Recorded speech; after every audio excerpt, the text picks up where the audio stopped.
Friends, இன்றைக்கி நம்ம fashion கே அல்வா, அதாவது கடலை மாவு அல்வா செய்ய போகிறோம். நார்த் இந்தியன் ஸ்டைலில். ஒரு பவுல் எடுத்துக்கலாம். அதில் 3/4 கப்பு கடலை மாவு போட்டுக்கலாம். இப்போ 1 கப்பு பால் ஊற்றிக்கலாம். இப்போ இதை நல்லா கரைச்சிக்கலாம். கடலை மாவை பாலில் நல்லா கலந்தாச்சு. இப்போ இது ஒரு பக்கம் இருக்கட்டும். 1/2 கப்பு நெய் எடுத்து வச்சுக்கலாம். ஒரு பேன் எடுத்துக்கலாம், அடிகனமாக இருக்க பேனு. இப்போ இதில் ஒரு 1/4 கப்பு நெய் ஊற்றிக்கலாம். இதில் கேஷ்யூ, ஆல்மண்ட்ஸ், பிஸ்தா, அதாவது முந்திரி, பாதாம், பிஸ்தா 3த்தையும் இருக்குது. நமக்கு தேவையான நட்ஸை போட்டுக்கலாம். இப்போ இதை இந்த நெய்யில் நல்லா வறுத்து இதை எடுத்து வச்சுக்கலாம். இது நெய்யில் ஃப்ரை ஆயிடுச்சு. இப்போ இதை எடுத்துருவோம்.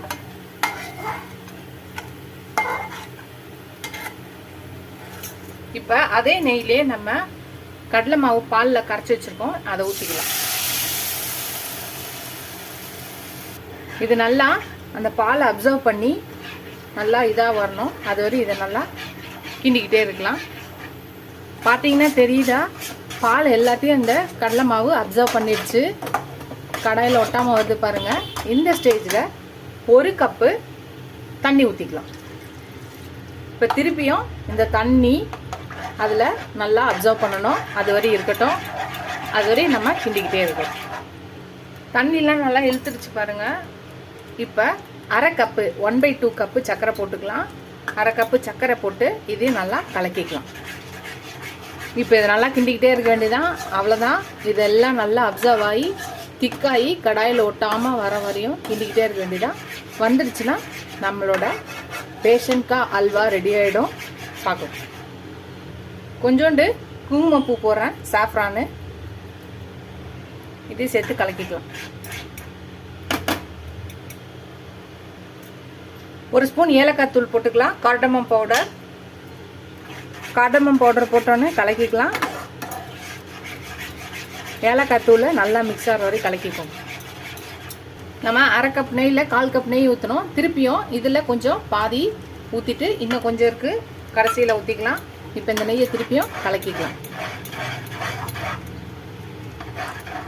இந்த ஸ்டேஜில் நம்ம வறுத்து வச்சிருக்க நட்ஸ் எல்லாத்தையும் போட்டுக்கலாம்.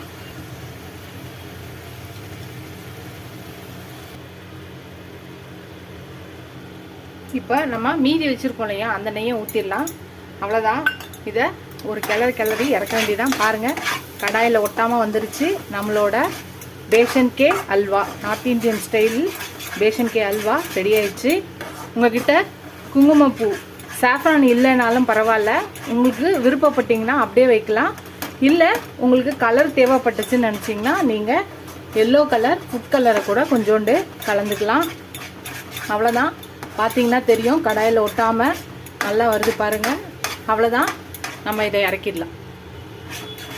பார்க்கும்போதே நல்லா இருக்குல்ல, கடாயில் ஒட்டாமல் சுருள சுற்றி வருது. இதை நம்ம இதை சர்வ் பண்ணிடலாம். இன்றைக்கி தைவெள்ளி ஸ்பெஷல். சாமி கும்பிட்றதுக்காக இன்றைக்கி இந்த கடலை மாவு அல்வா செஞ்சு சாமி கும்பிட வேண்டியதுதான். ஃப்ரெண்ட்ஸ், நம்ம பரிமாறிச்சு. பார்த்தீங்கன்னா கடாயில் கொஞ்சம் கூட ஒட்டவே இல்லை. அவ்வளோ அழகாக கரெக்டான பதத்தில் வந்திருக்கு. அல்வா ரெடி ஆயிடுச்சு. முந்திரி, பிஸ்தா, பாதாம் எல்லாம் வந்து டெக்கரேஷன் பண்ணி லைட்டாக கொஞ்சோண்டு டெக்கரேஷனுக்காக கொஞ்சம் சாஃப்ரான் வச்சுருக்கேன். நீங்கள் இல்லைனாலும் பரவாயில்ல, அது நீங்கள் அழகாக இருக்கிறதுக்காகவும் ப்ரெசன்டேஷனுக்காக வச்சுருக்கேன். நம்மளோட பேஷன் கே அல்வா, நம்ம கடலை மாவு அல்வா ரெடி ஆயிடுச்சு நார்த் இந்தியன் ஸ்டைலில். நீங்களும் இந்த ரெசிபியை ட்ரை பண்ணுங்கள். அல்வா, கடலை மாவு அல்வா, பேஷன் கே அல்வாவை ட்ரை பண்ணி பாருங்கள். ட்ரை பண்ணி பார்த்துட்டு எப்படி இருக்குன்னு சொல்லுங்கள். ஃபஸ்ட் டைம் என் சேனலில் பார்க்குறவங்க சப்ஸ்கிரைப் பண்ணிட்டு பாருங்கள். ஃபுல் வீடியோ பாருங்கள். உங்கள் ஃப்ரெண்ட்ஸ்க்கு அந்த சேனலை ஷேர் பண்ணி சப்ஸ்கிரைப் பண்ண சொல்லுங்கள். Keep supporting my channel, keep வாட்சிங் மை ஃபுல் வீடியோஸ். எவ்வளோக்கு சப்ஸ்கிரைப் பண்ணுறோமோ அவ்வளோக்கு என்கரேஜிங்காக இருக்கும், சப்போர்ட்டிங்காக இருக்கும், புது ரெசிபிஸ் போட ஹெல்ப்ஃபுல்லாக இருக்கும். இப்போ கொஞ்ச நாளாக சரியாக வீடியோஸ் பார்க்காத இருக்கீங்க, ஏன்னு தெரியல. ப்ளீஸ் எல்லாரும் வீடியோ பாருங்கள், ஃபுல் வீடியோ பாருங்கள், ஸ்கிப் பண்ணாமல் பாருங்கள். இதோட அடுத்த வீடியோவில் அடுத்த ரெசிபியில் பார்க்கலாம். Tata, bye bye friends.